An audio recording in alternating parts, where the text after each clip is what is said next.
So I'm going to show you how to get started in your Google Classroom today. You're going to do an investigation on pages 180 to 182. And it mentions using a graphing calculator for this, but I'm going to get you to use Desmos instead. So any of these specific instructions where it's talking about pressing Y equals, or using the left arrow key to move the cursor, that's all graphing calculator. So you don't have to worry about any of that, or like this Z standard. Okay, don't have to worry about any of that. So it said start by graphing Y equals X squared. So what I would do in Desmos is graph Y equals X. And the way you get the square, you use the up arrow above the 6. And it gives you an exponent, and that's where you can type the 2. So that's the Y equals X squared graph right there. So then it asks you in 2 here. So now part A says the effect of changing A. So A is the number that's multiplied by the X squared. So that's why they're going to get you to graph Y equals 4X squared, like that's the A number, Y equals 0.5X squared, and Y equals 12X squared. Okay, so that's what I'm going to type next. So I would just hit enter, and Y equals 4X squared, Y equals 0.5X squared, and Y equals 12X squared. So that's all the graphs that you're asked to graph. So that's all 3 of those right there. So it says, how are the graphs the same? How are they different? Now, once you've got them all typed in, you can actually turn off, like if I want to just look at the first one, if you turn off these, you can click on those, and the equations are still here, but they're not graphed. So I want to compare the original, Y equals X squared, that's the black one, to the Y equals 4X squared. And notice that the 4X squared is steeper. We call that a vertical stretch. And what the 4 has done is it's made the Y values bigger. Okay, there's a question in here about looking at a table in the graphing calculator. Well, this doesn't generate a table of values, but what you can do is you can look at points on the original graph.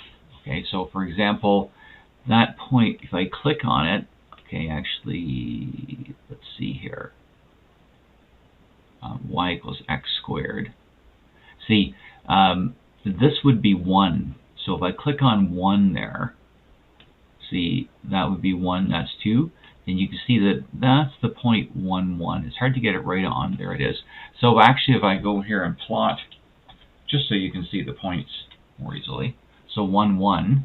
Okay, so I can see that's a point of my original. And if you now plot the point that's on the 4X squared right above it, see, that would be the point 1, 4.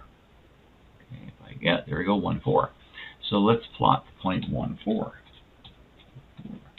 And so you get to see the actual coordinates if you check off this. So this is a point 1, 1 on the original, and this is a point 1, 4, 4. We call that the image. It's a transformed version of the original.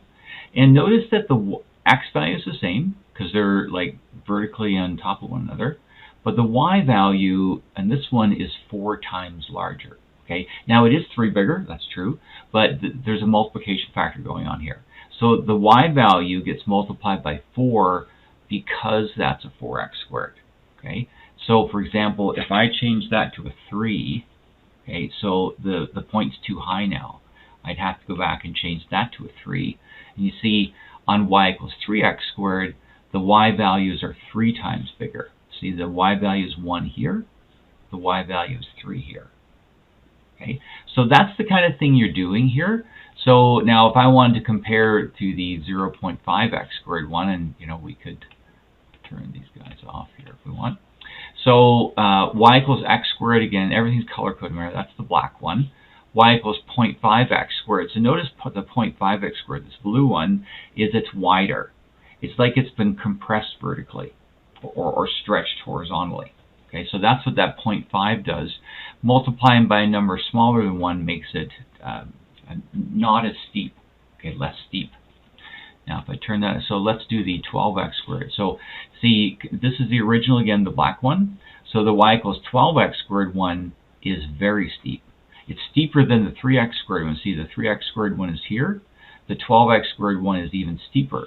And that's because multiplying by 12 makes things bigger than multiplying by 3. Because that's what that 12 and 3 are.